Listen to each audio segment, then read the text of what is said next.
TritonCORE vinyl planks are one of the easiest flooring options to install.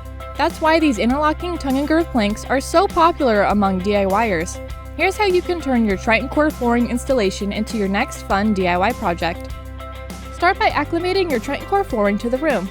Allow it to sit unwrapped for at least a full day so it can expand or contract as it adjusts to the new environment.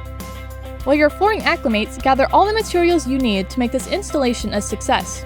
We recommend you have a measuring tape, sharp utility knife, rubber mallet, marker, spacers, tapping block, T-square, and a level. Before you lay down any planks, you need to make sure that your subfloor is clean and level. Remove all baseboards and set them aside. Measure the space between your new flooring and any doors to make sure you have room to open them. Also measure the width of your room and divide that number by the width of your plank.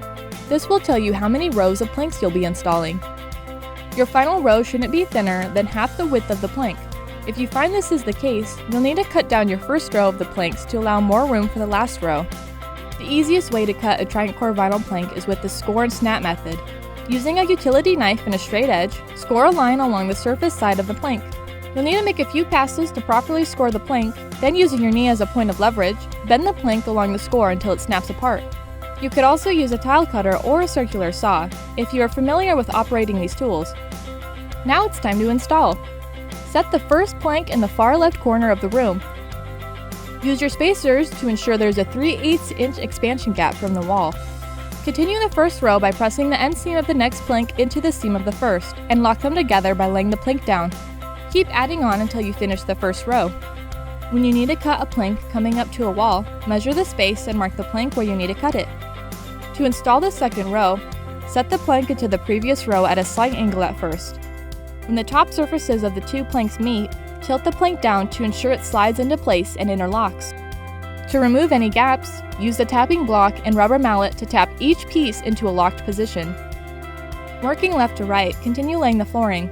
If the leftover cut ends are at least 6 inches or longer, use them to begin your next row.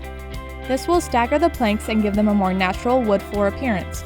Continue moving down the room, ensuring that the planks are interlocked and all the seams have a tight fit. Add spacers every few feet around the edges of the flooring and remove them when installation is complete. Once the final plank is placed, you can reinstall the baseboards along with any doors or appliances you removed. Now pat yourself on the back, you're done! Thank you for joining us. If you have any questions, feel free to reach out to us on our website via live chat or give us a call. We'd be happy to help.